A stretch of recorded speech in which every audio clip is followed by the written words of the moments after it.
Alhamdulillahi wa kafa, wassalatu wassalamu ala nabiyil mustafa, wa man sara ala nahjihi faqad iktafa. Ashhadu an la ilaha illallah wahdahu la syarikalah, wa ashhadu anna Muhammadan abduhu wa rasuluh, la nabiyya ba'dah. Allahumma inna nas'aluka ilman nafi'a wa na'udzu bika min ilmin la yanfa'. Allahumma la sahla illa ma ja'altahu sahla wa anta taj'alul hasna idza syi'ta sahla.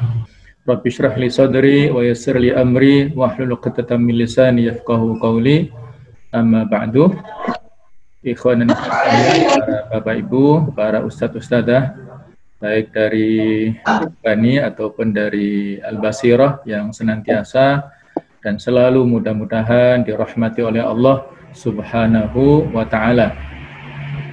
Alhamdulillah, pada pagi menjelang siang ini kita bisa bersilaturahim walaupun lewat online ya.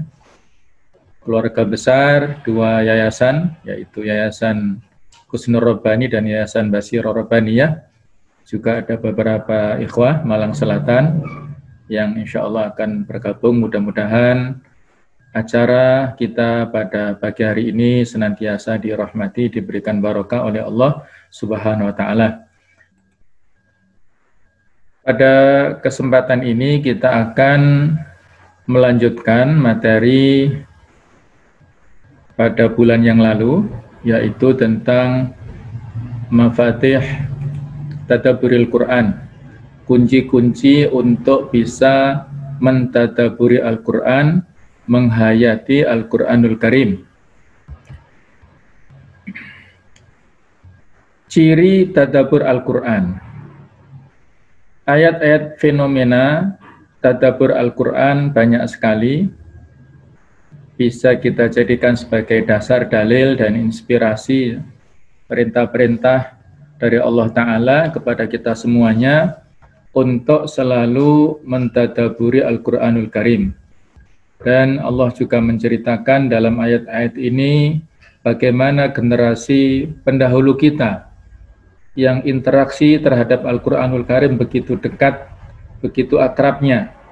Mereka adalah generasi terbaik, generasi yang dimunculkan oleh Allah Ta'ala, yang ditampilkan untuk umat manusia, yaitu generasi yang bisa kita jadikan contoh tauladan, ya. Generasi yang ideal, yang disebut oleh Said Qutb sebagai jil Qur'ani farid, generasi Qur'ani yang unik, yang senantiasa bisa kita jadikan sebagai contoh dalam kehidupan kita sehari-hari. Dan mereka juga mendapatkan pujian langsung dari Rasulullah SAW, khairun nasi qarni thummal ladina yalunahum thummal ladina yalunahum. Sebaik-baik manusia, sebaik-baik abad adalah abadku, yaitu generasi sahabat, kemudian generasi tabi'in, dan berikutnya adalah generasi tabi'ut tabi'in.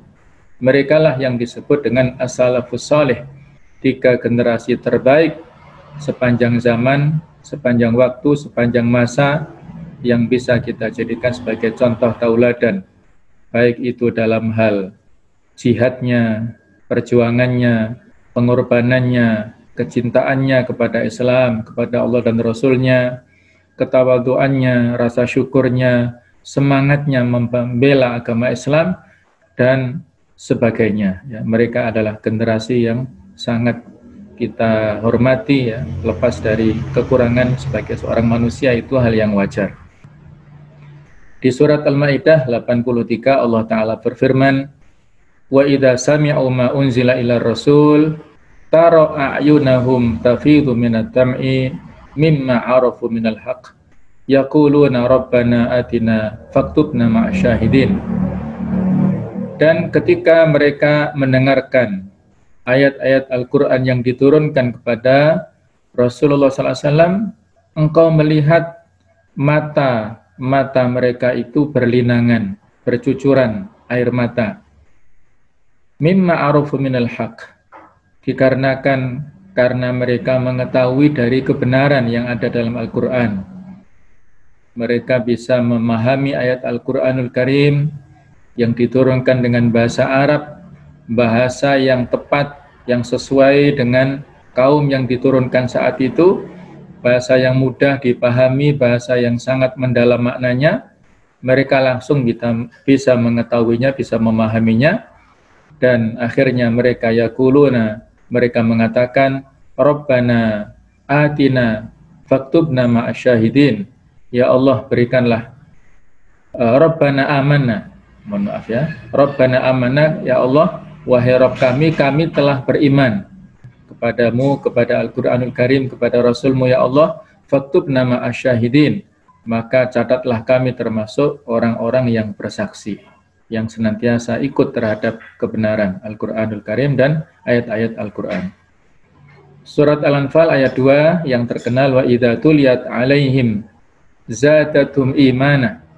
Ketika dibacakan kepada mereka ayat-ayat Al-Quran, maka bertambahlah keimanan mereka, bertambahlah rasa takut mereka kepada Allah. Ini juga menjadi dalil dasar yang dijadikan sebagai pedoman oleh Ahlus Sunnah wal Jamaah tentang fluktuasi iman. Ya. Al-iman yazid wa yanqus. Al-iman, keimanan kita itu bisa bertambah, bisa berkurang. Yazidu bitta'ah, bisa bertambah dengan ketaatan, wa yanqusu bil ma'siyah, dan bisa berkurang akibat kemaksiatan. Nah, salah satu bentuk ketaatan kita adalah qiraatul Quran wa sam'u li ayatihi, ya. Di antara bentuk ketaatan kita adalah membaca Al-Quran, mendengarkan ayat-ayatnya. Maka saat itulah zadatum imana, keimanan kita bertambah, ketakutan kita, khasyah kita, rasa khusyuk kita itu bertambah. Iman kita pada saat berinteraksi dengan ayat Al-Quran, baik itu membaca atau kan mendengarkan, itu ada rasa kesenangan, ada rasa takut dan juga khauf, ya. Rasa rindu kepada Allah Ta'ala sebagai mutakalimnya yang berkata, yang dibacakan adalah kalamnya, maka kita rindu kepada zat yang berkata-kata itu. Kemudian di surat At-Taubah 124 Allah berfirman, wa idza ma unzilat surah faminhum may yaqulu ayyukum zadatu hadhihi imana. Dan ketika diturunkan Al-Qur'an atau surat di antara Al-Qur'an, faminhum may yaqul, ada di antara mereka yang berkata, ayyukum zadatu hadhihi imana, mana di antara kalian yang bertambah keimanannya. Fa ammal ladina amanu fazadatum imana wahum yastabshirun. Maka adapun orang-orang yang beriman, maka bertambahlah keimanan mereka, dan mereka adalah orang-orang yang mendapatkan berita gembira, kehidupan bahagia di dunia hasanah wa fil akhirati hasanah. Orang-orang beriman insya Allah akan mendapatkan kehidupan kebahagiaan yang bahagia, apakah di dunia ataukah di akhirat. Juga surat Al-Isra 107 sampai 109 saya bacakan potongannya. 107 adalah Qul aminu bihi aw la tu'minu. Katakanlah, berimanlah kalian kepadanya, kepada Al-Qur'an, ataukah kalian tidak beriman. Innal ladzina utul ilma min qablihi idza yutla alaihim yakhiruna lil azqani sujada. Sesungguhnya orang-orang yang diberikan ilmu sebelumnya, ketika dibacakan mereka tunduk sujud, meletakkan kening-keningnya itu dalam rangka tunduk sujud kepada Allah Ta'ala, yaitu sujud tilawah. Ya. Inilah ayat-ayat yang sekian banyak yang ada dalam Al-Quranul Karim menceritakan bagaimana interaksi umat atau para pendahulu kita sebelumnya terhadap Al-Quranul Karim. Mereka begitu takutnya kepada Allah Ta'ala, mereka begitu cintanya kepada Allah, mereka begitu akrabnya dengan Al-Quranul Karim, sehingga dikatakan dalam sebuah athar, yaitu perkataan dari Asma binti Abi Bakar tentang kondisi para sahabat. Kana ashabun Nabi Sallallahu Alaihi Wasallam, adalah para sahabat Rasulullah SAW itu idza quri'a 'alaihimul Qur'an, ketika dibacakan kepada mereka Al-Qur'an, kama na'atahumullah, sebagaimana yang telah dijelaskan sifatnya oleh Allah, apa sikap mereka itu? Tatma'u a'yunuhum, mencuncur atau bercucuranlah air mata mereka, wa taksyairu juluduhum, dan bergetarlah kulit mereka. Jadi mereka menangis, ada kalanya menangis karena rasa cinta, rasa rindu, ketika yang dibacakan adalah ayat-ayat tentang masalah surga. Ada kalanya menangis karena takut, khasyah, khauf kepada Allah dan kepada siksa-siksanya yang ada di neraka. Itu mereka menangis, bercampur aduk perasaannya, wa taksyairu juluduhum, dan bergetarlah kulit mereka. Mereka begitu rasa takutnya ya kepada Allah Ta'ala. Ada beberapa contoh ya, bagaimana para generasi terdahulu kita itu luar biasa dalam berinteraksinya ya kepada Al-Quranul Karim. Mereka luar biasa, generasi terbaik. Umar bin Khattab, seorang Khulafa ar-Rasyidin yang kedua, yang beliau mendapatkan julukan Amirul Mukminin ya, pertama kali. Sebelumnya Abu Bakar belum diberi panggilan Amirul Mukminin. Gelar Amirul Mukminin adalah pada saat Umar itu. Walaupun beliau punya sikap yang tegas, yang begitu tangguhnya ya, tapi hatinya sangat lembut. Ketika beliau membaca surat At-Tur ayat yang ke-7, inna azaba rabbika lawaqi', sesungguhnya azab Tuhanmu pasti terjadi. Ini ayat yang umum kan, dan ayat yang menjadi peringatan untuk manusia pada umumnya, tapi Umar merasa ayat ini ditujukan kepada dirinya pada saat membacanya. Berkali-kali Umar membaca ayat ini pada waktu itu sampai dia mentadaburinya dengan sebaik-baiknya dan sampai menggigil, sampai sakit dikarenakan begitu takutnya terhadap azab Allah Ta'ala yang pasti terjadi nanti di hari kiamat dan di neraka itu. Beliau sangat takut, walaupun amalannya banyak, tapi sahabat Umar dan juga para sahabat yang lain ini tidak merasa aman dari siksa Allah. Mereka selalu khawatir jangan-jangan ada penyakit nifak dalam dirinya. Terutama Umar ini ya. Umar itu sering bertanya kepada Hudzaifah ibnul Yaman, sahibu sirrin Nabi, detektif Rasulullah yang menyimpan rahasia para sahabat. Umar pernah bertanya, wahai Hudzaifah, bolehkah aku meminjam catatan bukumu itu? Untuk apa wahai Umar? Ya, untuk membaca mana di antara catatan itu apakah ada namaku atau yang lainnya para sahabat yang munafikun itu. Kata Hudzaifah, tidak boleh. Kalau tidak boleh maka bacakan saja kepadaku nama-namanya. Kata Hudzaifah, tetap tidak boleh. Ini amanah Rasulullah. Aku tidak boleh membacakan kepada siapapun. Maka pertanyaan terakhir, negosiasi terakhir dari Umar, kalau begitu aku mau bertanya, adakah namaku di antara sahabat munafik itu? Maka Hudzaifah mengatakan, tidak ada wahai Umar, tidak ada nama. Maka Khalifah Umar mengatakan, alhamdulillah, bersyukur ya, ternyata tidak ada namanya. Coba ya, kita lihat beliau orang kedua setelah Abu Bakar, sahabat Rasulullah yang sangat dekat dengan Nabi SAW, tapi masih punya kekhawatiran jangan-jangan dalam dirinya ada penyakit nifak, kemunafikan, yang itu adalah tidak terlepas ya dari sifat kemanusiaan. Kalau beliau dan para sahabat senior lainnya punya kekhawatiran seperti itu, maka layaklah kita manusia biasa ini yang sudah jauh dari masa risalah harus selalu merasa khawatir jangan-jangan masih ada penyakit nifak dalam diri kita. Apakah nifak i'tiqadi, na'udzubillah min dzalik, yang bisa mengeluarkan kita dari agama Islam ya, kita berlindung kepada Allah darinya, ataukah paling tidak nifak amali, nifak dalam bentuk amalan praktis, yang diantaranya terkenal idza haddatsa kadzaba, apabila orang itu berkata bohong, wa idza autumina khana, apabila dia berkhianat, apabila diberikan amanah dia khianat, apabila dia berjanji dia mengingkari. Itu tanda-tanda kemunafikan dalam bentuk nifak amali yang tidak sampai mengeluarkan seseorang dari agama Islam, tapi harus kita waspadai.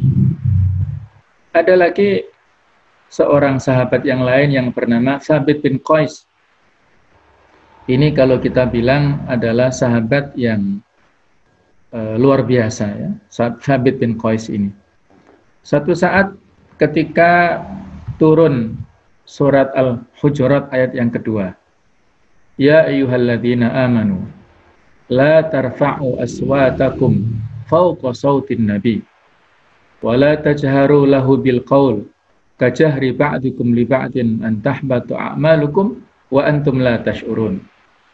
Wahai orang-orang yang beriman, janganlah kalian mengatakan kata-kata dengan suara yang tinggi di hadapan Nabi, dan janganlah memanggil, janganlah bertanya dengan kata-kata yang meninggi, kata-kata yang melebihi suara Rasul ya, kata-kata yang gaduh, yang tidak sopan pada saat bertanya.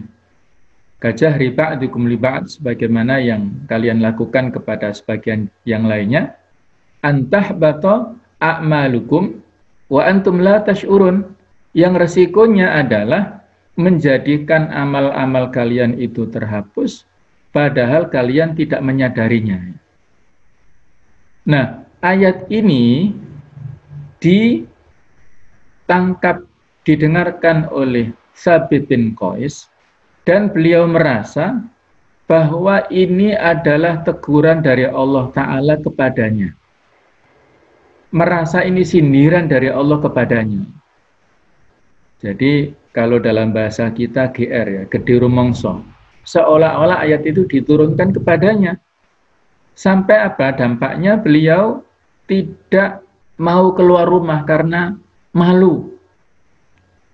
Pada saat itu Rasulullah SAW bertanya kepada para sahabat yang ada di Masjid Nabawi yang berkumpul bersama beliau, mana kawan kalian yang bernama Thabit bin Qais kok tidak kelihatan sholat jamaah, tidak kelihatan berkumpul dengan kita, padahal dia orang yang aktif.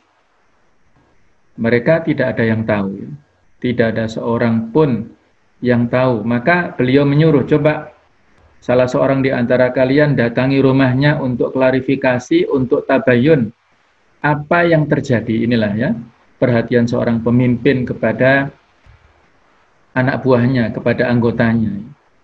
Ingin tahu apakah terjadi sesuatu yang perlu untuk diketahui, yang mungkin sakit yang harus dibantu, ataukah mungkin ada masalah yang harus dibantu. Itu beliau mengutus utusan. Maka datanglah utusan ini kepada Thabit bin Qais dan bertanya, wahai Thabit bin Qais, Nabi SAW menanyakan keadaanmu, kenapa enggak muncul-muncul sholat jamaah dan berkumpul dengan kita-kita ini, ada apa? Apa yang terjadi? Maka kata Thabit bin Qais, wahai kawanku, saudaraku, aku malu bertemu dengan Rasulullah SAW, tidak punya muka. Loh, ada apa sebenarnya? Kenapa harus malu? Kata Thabit bin Qais, saya mendengarkan ayat 2 surat Al-Hujurat yang sudah saya bacakan tadi, dan saya merasa ayat ini diturunkan kepada saya. Saya merasa Allah menegur saya di dalam ayat ini. Ya, karena temannya nggak bisa menjawab, ya disampaikan.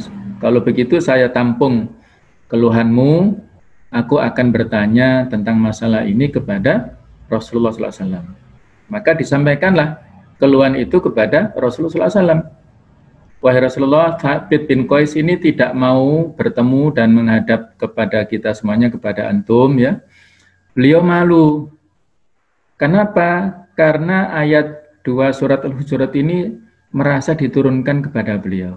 Maka Rasulullah SAW mengatakan, bal huwa min ahlil jannah. Bahkan dia, Thabit bin Qais itu adalah termasuk penduduk surga. Masya Allah ya. Berita gembira dari beliau bahwasanya justru Thabit bin Qais ini sahabat yang mendapatkan berita masuk surga. Kesolehannya, semangatnya berjihad dan ketundukannya kepada hukum-hukum itu, dia adalah masuk surga. Nggak ada yang perlu dikhawatirkan. Tidak perlu khawatir dengan ancaman yang ada di akhir ayat itu, antahbatu a'malukum wa antum la tash'urun. Itu akan mengakibatkan amal-amal kalian terhapus pada saat kalian tidak menyadarinya. Nah, jadi ini yang saya katakan tadi, bahasa saya pribadi ya, itu ada sahabat yang GR, merasa ayat itu turun padahal sebenarnya tidak, tapi ini menyebabkan dia berpikir bukan yang negatif, bukannya, tapi dia berpikir positif. Dia rasa takutnya menjadi sangat dominan ya. Dan kalau kita lihat pada sababun nuzulnya, sebenarnya ayat ini diturunkan sebagai teguran kepada dua orang sahabat yang kita sebut dengan asyaikhaini, dua orang syaikh, yaitu sahabat Abu Bakar dan sahabat Umar. Saat itu ada di hadapan Nabi SAW, juga ada sahabat yang lainnya. Ketika ada satu kaum, satu utusan yang datang, menyampaikan permasalahannya, antara sahabat Abu Bakar dan Umar ini diskusi, mencari solusi yang terbaik, sampai tidak sadar mereka berdua ini meninggikan suara di hadapan Nabi SAW. Mereka nggak sadar itu ya.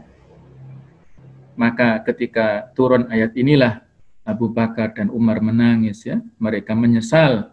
Bahkan Umar ini karena saking menyesalnya, setiap kali bicara di hadapan Rasulullah SAW itu dengan suara yang pelan. Sampai Rasul bertanya lagi, coba ulangi wahai Umar apa yang kamu katakan. Sampai seperti itu. Ya, itulah bagaimana istijabah fauriyah, ya. Respon yang segera, yang senantiasa langsung dimiliki oleh para sahabat ketika mereka ada pada masa risalah. Dan itulah indahnya luar biasa ya. Kita bisa membayangkan betapa indahnya kehidupan para sahabat. Mereka masih hidup pada zaman wahyu turun, ketika hidup masih pada zaman risalah, ketika hidup masih bisa melihat secara langsung wajah Rasulullah SAW. Ketika ada masalah, ya mereka minta nasihat kepada Rasul secara langsung. Ketika ada problematika, ya, ketika ada apapun mereka langsung bisa bertanya. Tetapi dalam sirah dikatakan Nabi SAW membatasi ya. Jadi beliau membatasi pertanyaan yang dari sahabat Ansor atau muhajirin yang bermukim di Madinah. Sehingga ada sebagian sahabat yang masih tinggal di Mekah tidak mau hijrah ke Madinah. Salah satu di antara alasannya supaya sahabat-sahabat seperti ini bebas bertanya kepada beliau saat ziarah ke Masjid Nabawi, saat ziarah ke Madinah itu. Sehingga tetap berdomisili di Mekah tapi sering-sering ke Madinah. Karena mereka lah yang diberikan porsi yang banyak untuk bertanya kepada Rasulullah SAW. Adapun para sahabat yang mukimin di Madinah itu mengalah ya, iftar kepada teman-temannya, saudara-saudaranya dari luar kota yang datang jauh-jauh kan. Dan tidak mesti mereka bertemu dengan Rasul. Kadang-kadang mereka datang jauh-jauh, Nabi keluar kota untuk berperang, untuk menyelesaikan urusan kenegaraan dan sebagainya. Ya. Subhanallah, inilah para generasi sahabat dan generasi sesudahnya luar biasa. Ada lagi seorang ulama besar ya dari Basrah yang bernama Zararah ibnu Aufah. Beliau ini adalah seorang qadhi di Basrah, seorang hakim ya di Basrah, dan beliau juga seorang imam besar di Masjid Basrah. Satu saat beliau mengimami sholat subuh di Masjid Jami' kota Basrah. Basrah itu ada di Irak ya. Ada kota-kota besar di sana. Ada Basrah, ada Baghdad, ada Kufah. Ya. Nah, beliau ini satu saat mengimami sholat subuh di sana dan membaca surat Al-Muddathir sampai pada ayat Fa'idha nuqira fin nakur, maka ketika ditiup sangkakala, fadzalika yauma idzi yaumun asir, maka itulah hari yang sulit alal kafirina ghairu yasir, kepada orang kafir tidak gampang, ya. Tidak gampang melalui hari-hari yang ada di akhirat nanti itu. Nah, subhanallah ya, pada saat beliau selesai membaca potongan surat Al-Mudaththir ya, pada sampai ayat yang ke-10 ini beliau langsung jatuh tersungkur dan beliau roboh, terlentang dan akhirnya menghembuskan nafasnya yang terakhir, meninggal dunia dalam keadaan yang husnul khatimah. Masya Allah ya, kematian yang begitu indahnya pada saat mengimami sholat subuh, dan karena saking takutnya terhadap ayat-ayat ini, fa'idha nukiro finnakur, ketika ditiup sangkakala.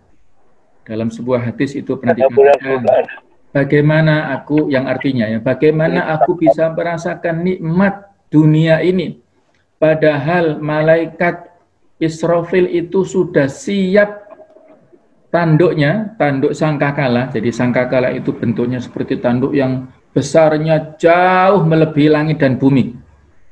Itu malaikat Israfil dalam hadis ini diceritakan sudah meletakkan sangkakalanya di bibirnya, sudah menengadahkan keningnya ke atas langit, dan siap sewaktu-waktu apabila diperintahkan Allah untuk meniup sangkakala ini, yang itu adalah tanda kehancuran dunia dengan segala macam isinya, alam dengan segala macam isinya ini ya. Tiupan yang pertama semuanya hancur, dan tiupan yang kedua kita akan dibangkitkan di Yaumul Mahsyar nanti.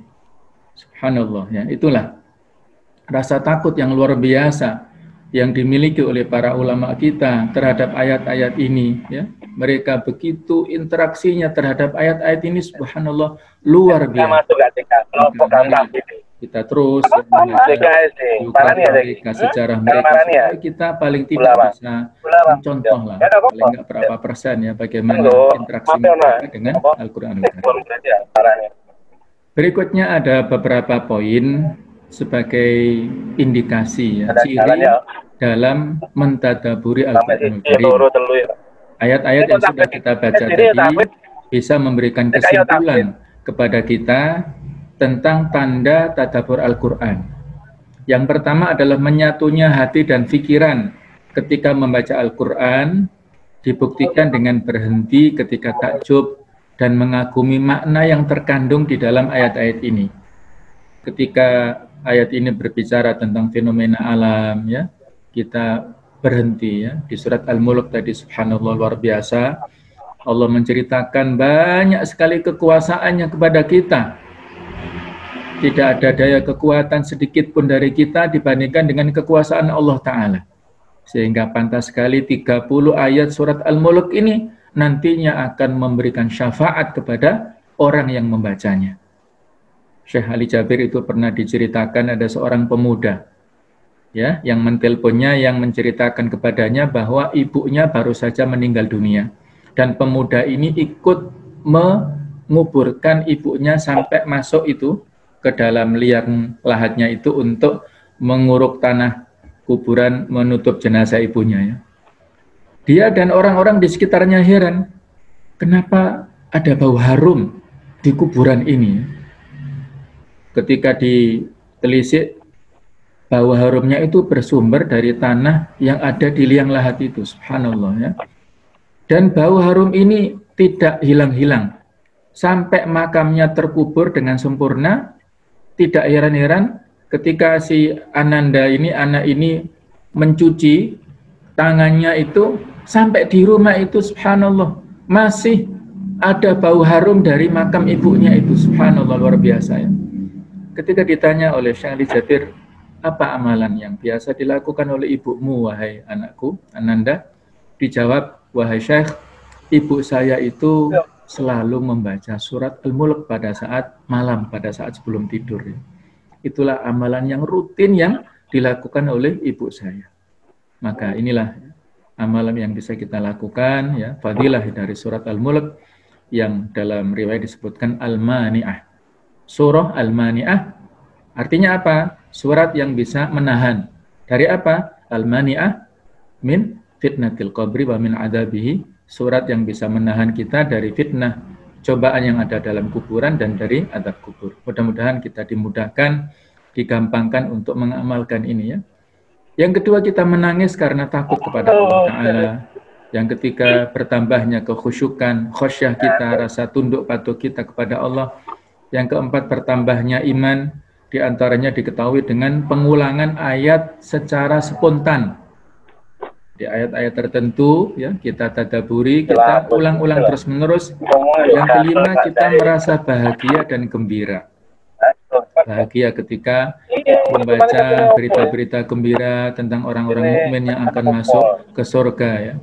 Wasiqal ladzina ketika membaca wasiqal ladzina taqarrabahum ilal jannati zumara ya, ketika membaca orang-orang yang beriman bertakwa digiring ke surga dan seterusnya, itu kita merasa bahagia dan kita merasa gemetar, rasa takut apabila membaca ayat-ayat tentang masalah neraka dan azabnya.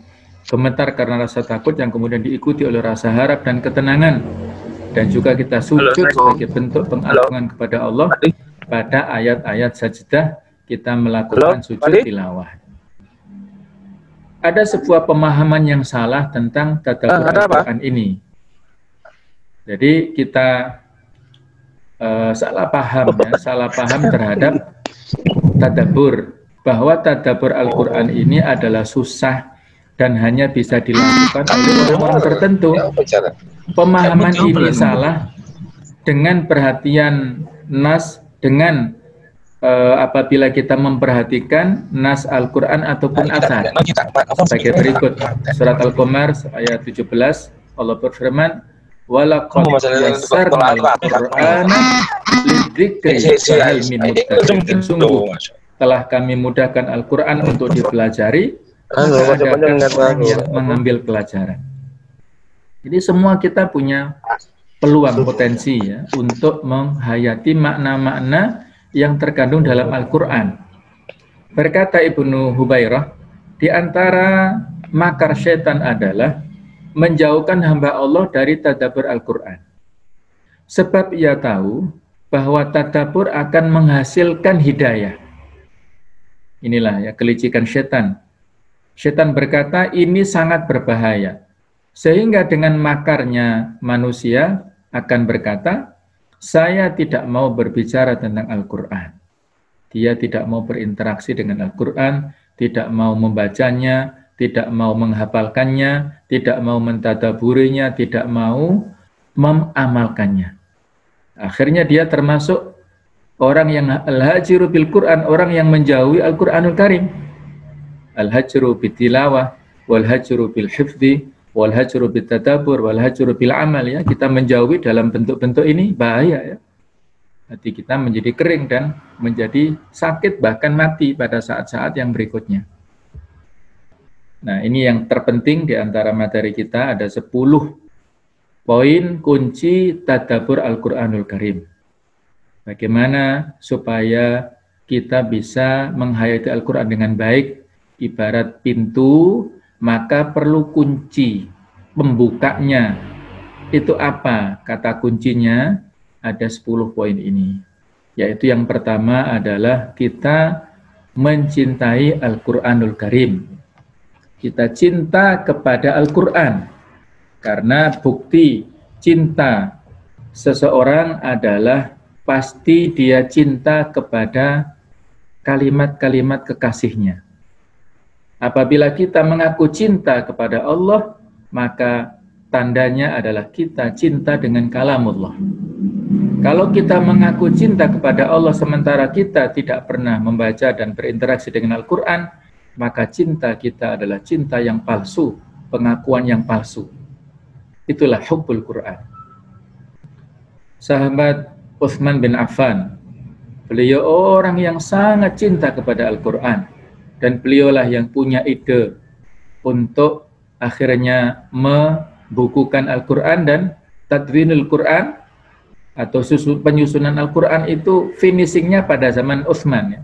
Sehingga mushaf yang sampai kepada kita itu disebut mushaf Utsmani, karena beliaulah yang punya prakarsa ya, untuk menyusun Al-Quran menjadi sebuah kitab satu yang padukan dan menjadi panduan untuk kita semuanya. Utsman bin Affan pernah mengatakan bahwa bagian dunia yang kucintai ini ada 3 hal. Pertama, mengenyangkan orang yang lapar. Kedua, memberi pakaian orang yang tidak punya. Sehingga beliau adalah orang yang sangat dermawan. Ya. Suatu ketika di Madinah ada paceklik, krisis.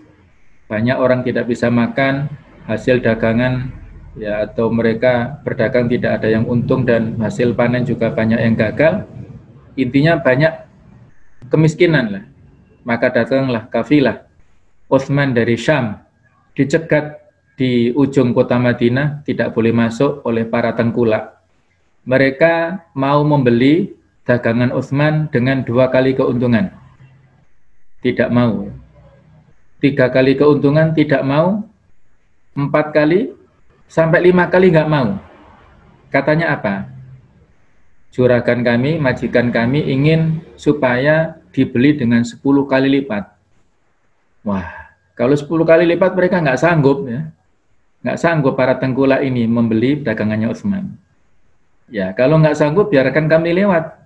Kami akan menghadap majikan kami Utsman bin Affan, dan ternyata ketika menghadap beliau diceritakan seperti itu, betul apa yang kalian lakukan. Ini berdasarkan perintahku seperti itu ya. Yang dimaksud 10 kali lipat itu adalah dia mau membagikan kepada fakir miskin, orang-orang yang membutuhkan. Karena dengan itulah Allah Ta'ala secara langsung nanti akan memberikan keuntungan 10 kali lipat. Man jaa'a bil hasanati falahu asyru amsalihha. Barang siapa yang membawa satu kebaikan, maka Allah akan melipat gandakan menjadi 10 kali lipat. Itu nggak sanggup dalam logika bisnis orang-orang para pedagang Arab saat itu ya. Jadi Utsman dengan kedermawanannya membagi-bagikan kepada orang-orang yang membutuhkan. Begitu pula bi'ru sumur ya, sumur yang dibeli oleh beliau dengan harga yang sangat fantastis dari seorang Yahudi, itu juga diberikan akhirnya gratis kepada kaum muslimin. Dan yang ketiga, hal yang dicintai oleh beliau adalah membaca Al-Quran. Itulah 3 hal yang dicintai oleh Utsman di dunia ini. Hobinya lah dalam bahasa kita ya, hobinya. Sehingga sampai detik terakhir ketika beliau menjelang syahid itu membaca Al-Quranul Karim. Dan betapa kejamnya pembunuh Utsman memukul keningnya dengan benda keras sampai mengucur darah segar dari keningnya dan nyiprat kepada mushaf yang sedang beliau baca. Mushaf Utsmani yang beliau susun sendiri, yang beliau baca, ternyata itulah saksi bagaimana beliau berakhir kehidupannya dengan syahid, menemui Rabbnya, dijemput oleh roh Nabiullah Muhammad SAW, oleh Abu Bakar, oleh Umar yang mendahulunya. Itu dijemput ya di surganya Allah Subhanahu wa taala ya. Luar biasa. Itulah Utsman bin Affan yang kuburannya bisa kita ziarahi di Baqi. Kalau kita umroh ataupun haji ya, kita bisa mampir ke makam Baqi, ada di timur Masjid Nabawi. Ada kuburan yang cukup luas. Memang tidak ada tulisan Utsman, tapi orang-orang paham betul itu adalah kuburan Utsman bin Affan, Dzun Nurain, laki-laki mulia yang mendapatkan 2 cahaya karena telah beristrikan putri-putri Rasulullah SAW, tentunya setelah masing-masing meninggal ya, Ruqayyah dan Ummi Kulsum. Yang ketiga, ciri atau kunci tadabbur Al-Quran adalah dengan al-qiyam bil Quran, melaksanakan pesan-pesan, hukum-hukum yang ada dalam Al-Quranul Karim. Ibnu Mas'ud pernah mengatakan, kami dulu tidak turun kepada kami melebihi 10 ayat Al-Quran, kecuali kami membacanya dengan baik, kemudian menghafalkannya dengan baik, dan melaksanakan isi pesan Al-Quran itu secara baik. Itulah generasi Qurani para sahabat. Yang keempat, antakunal qira'atu fil lail, membaca Al-Quran pada malam hari, khususnya adalah setelah maghrib dan setelah subuh. Ini waktu-waktu yang ideal kita untuk membaca Al-Quranul Karim, fadilahnya dan secara tinjauan kesehatan juga memberikan efek yang positif untuk kesehatan fisik kita. Terutama adalah pada saat bangun malam, ya, sholat malam, kemudian sholat subuh, inna Qur'an al-fajri kana masyhuda, ya. Nabi SAW pernah sholat malam, kemudian diikuti oleh Ibnu Abbas, ya. Di belakangnya, beliau satu kali rakaat itu membaca Al-Fatihah, setelahnya membaca Al-Baqarah, kemudian dilanjutkan An-Nisa, baru Ali Imran, ya. 3 surat dibaca sekaligus, betapa panjangnya itu sudah melebihi sepertiga Al-Quran sendiri, ya, sampai tidak kuat, ya, makmumnya ini mengikuti belakangnya itu. Antakun al-qira'atu hifdhan, membacanya dengan menghafal. Ini apabila para hufad, ya, para penghafal Quran, murojaah, maka subhanallah itu adalah sebuah karunia yang sangat besar. Karena ada hadis yang mengatakan iqra' warattil, bacalah dengan tartil, fa inna wartaqi, ya, dan naiklah tingkat atau meninggilah. Fa inna manzilataka fil akhirah fi akhiri ma taqra'u, karena kedudukanmu nanti di akhirat ada pada ayat terakhir yang kamu baca. Au kama qala, ya, sesuai dengan makna apa yang beliau katakan dalam hadis ini. Hadis ini bisa bermakna dua. Ada yang maknanya adalah semakin orang itu banyak membaca Al-Quran di dunia, maka semakin tinggi derajatnya. Orang-orang yang hafal Quran itu paling tidak kan harus murojaah, menjaga hafalannya minimal 2 kali, misalnya, atau 2 juz, ataupun 3 juz, ataupun lebih dari itu dalam sehari-harinya, kan? Karena kalau tidak seperti itu, hafalannya hilang nanti. Karena ayat-ayat ini lebih mudah hilangnya, uculnya daripada unta yang kita ikat. Jadi harus dijaga hafalan itu. Nah, semakin sering murojaah, semakin banyak investasi bacaan Qur'annya. Ini makna yang pertama. Makna yang kedua, nanti di akhirat kita ini disuruh oleh Allah semacam tasmi', setoran hafalan begitu, ayat-ayat, surat-surat. Kalau kita hafalannya minim, hanya kulhu saja, surat-surat yang pendek itu kedudukannya nanti di akhirat rendah. Karena itu tadi hadis itu mengatakan kedudukanmu di akhirat itu di ayat terakhir yang kamu baca. Semakin banyak, semakin luas bacaanmu, semakin banyak hafalanmu, maka semakin tinggi kedudukannya di akhirat. Nah, jadi itu makna yang kedua, yang dua-duanya saling melengkapi, ya. Maka mari kita evaluasi bersama diri kita. Kalau kita nggak mampu karena usia dan sebagainya, maka marilah ada di antara generasi kita, ananda kita, ada yang bisa menjadi hafidhul Quran, yang bisa memakaikan mahkota kehormatan di akhirat sebagai kemuliaan untuk ayah ibunya nanti di akhirat. Amin ya rabbal alamin. Antakunal qira'atu hifdhan, kecuali saat Ramadan, ya. Saat Ramadan ini para ulama memberikan contoh untuk membaca dengan mushaf. Imam Malik bin Anas dan para Sufyan Ats-Tsauri dan juga para salaf saleh yang lain itu membaca dengan mushaf pada saat bulan Ramadan, ya, mengejar menghatamkan tilawah pada saat Ramadan.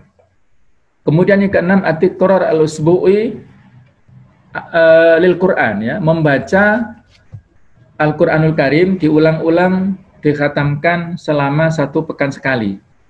Memang ini ada khilafiyah kapan sebaiknya Al-Qur'an itu khatam kita baca 30 juznya itu.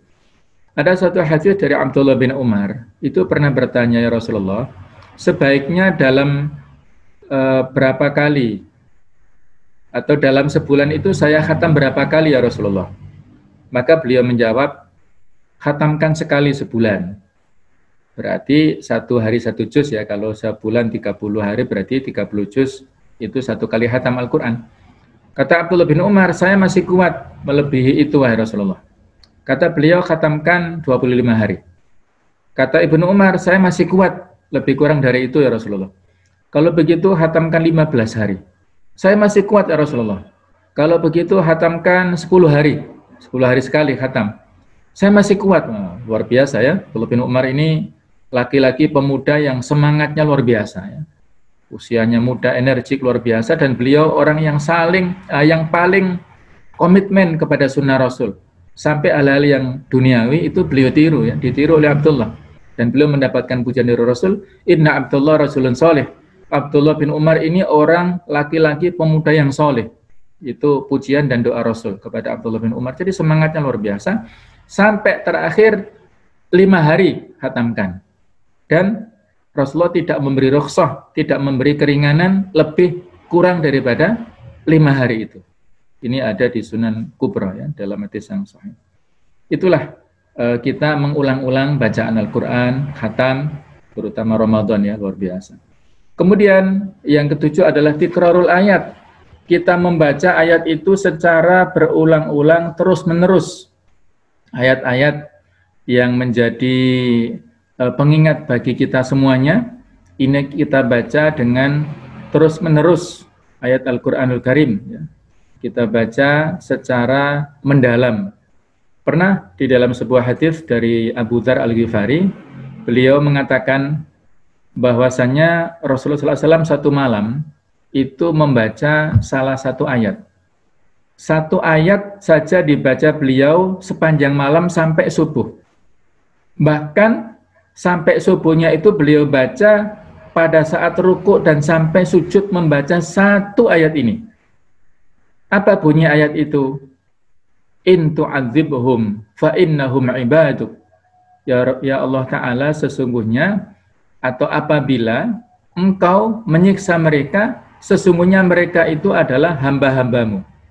Wa in taghfir lahum, dan apabila engkau mengampuni mereka, fa innaka antal azizul hakim, sesungguhnya engkau maha mulia lagi maha bijaksana. Surat Al-Maidah 118.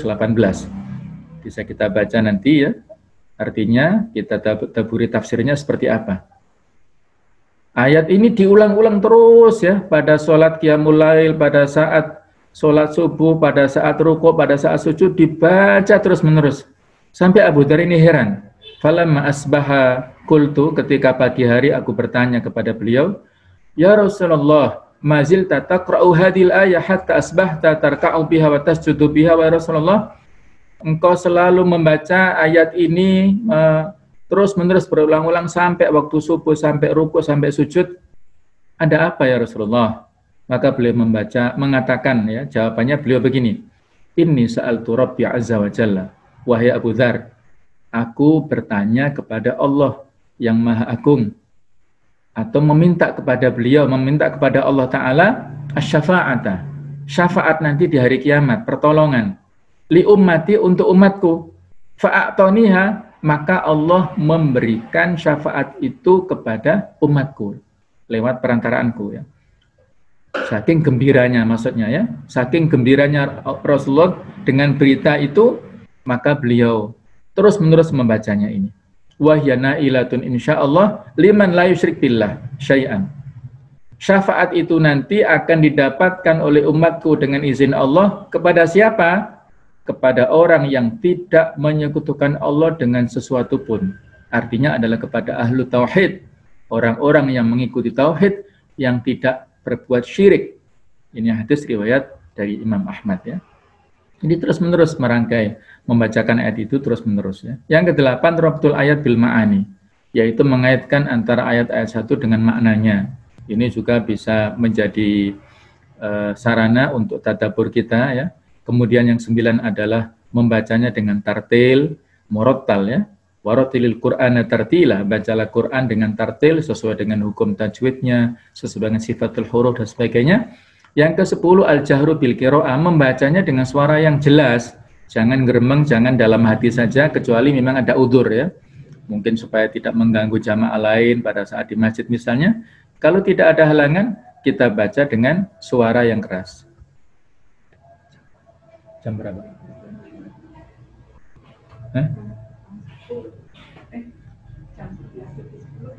Ya, baik ya, karena waktunya mari kita lanjutkan ya. Jadi cinta kepada Al-Quran itu kuncinya adalah hati kita.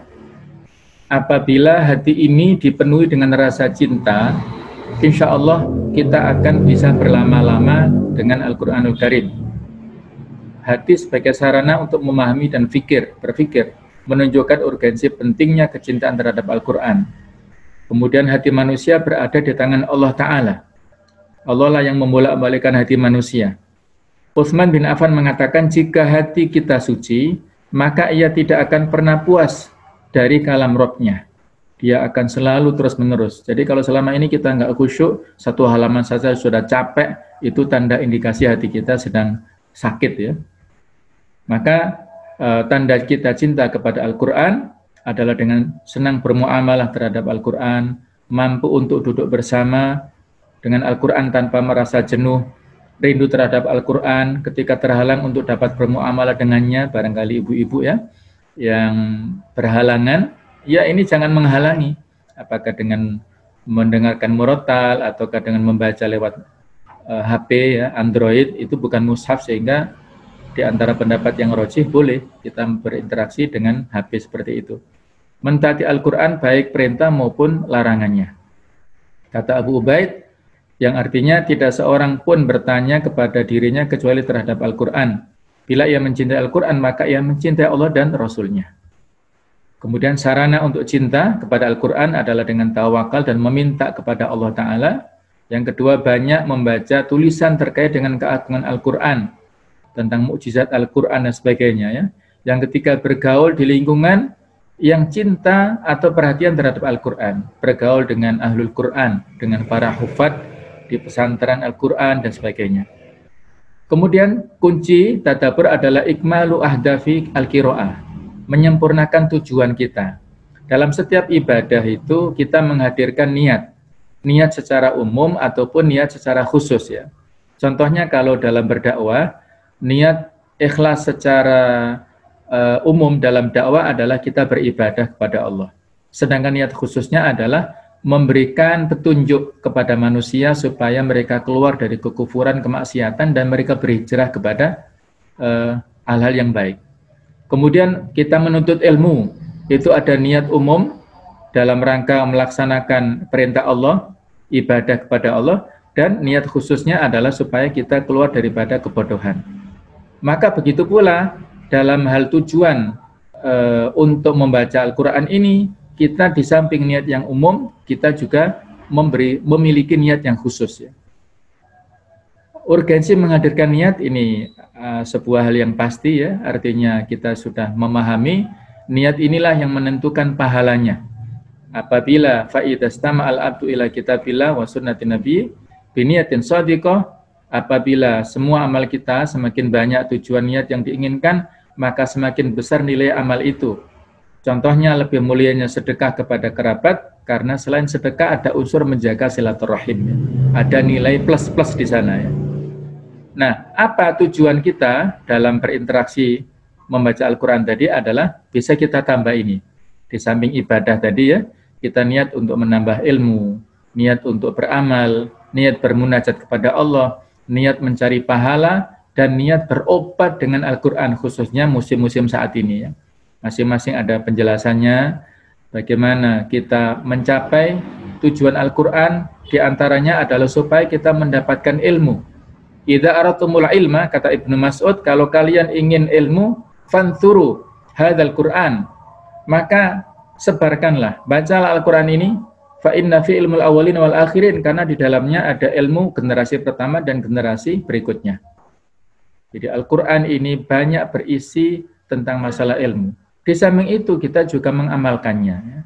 Kandungan Al-Quran banyak sekali. Iqra' Al-Quran, bacalah Al-Quran, manahaka, yang itu sanggup bisa menahan dosamu. Berhenti. Fa'idha lam yanhaka falaisat bil qira'ah. Kalau kita membaca Al-Quran tapi terus maksiat, itu berarti bacaannya kita enggak ada manfaatnya. Juga membaca Al-Quran dalam rangka untuk bermunajat ya. Kita bermesraan kepada Allah Ta'ala. Ya, kita berduaan dengan Allah Ta'ala, bermunajat, mencintai Allah Ta'ala dengan cinta yang sebaik-baiknya. Kemudian kita membaca Al-Quran dalam rangka untuk mendapatkan pahala. Man qara'a harfan min kitabillah falau hasanah. Satu huruf saja kita mendapatkan satu kebaikan. Wal asyra bi asyri amsalihha. Satu kebaikan dilipat gandakan 10 tadi. La aqulu alif lam mim harf. Alif lam mim itu 3 huruf, sehingga kita mendapatkan 30 kebaikan. Kalau di Mushaf Madinah itu satu halaman kurang lebih 40 atau 45 huruf, berarti tinggal kita kalikan, yaitu kita mendapatkan 400 kebaikan. Apalagi 1 juz, apalagi 30 juz ya, sangat banyak. Kemudian kita membaca Al-Quran dalam rangka untuk mendapatkan kesembuhan. Jadi Al-Quran itu adalah syifa. Syifa itu adalah kesembuhan ya, bukan semata-mata dawa. Kalau hadis ini katakan dawa, kalau Al-Quran wa nunazzilu minal Qur'ani ma huwa syifa wa rahmatul lil mu'minin. Juga surat Yunus 57, ya ayuhan nas qad ja'atkum mau'izatun mir rabbikum wa syifa. Al-Quran itu adalah penyembuh dari penyakit hati, penyakit fisik, dan penyakit rohani. Kemudian kita tadi sudah menyebutkan ya, membaca Al-Quran pada saat malam ini banyak sekali pahalanya. Kemudian kita ulang terus-menerus bacaan Al-Quranul Karim. Kemudian kita berusaha semaksimal mungkin membaca dan menghafal Al-Quran dengan semampu kita. Ada orang yang baru usia 60 itu baru belajar Al-Quran ya.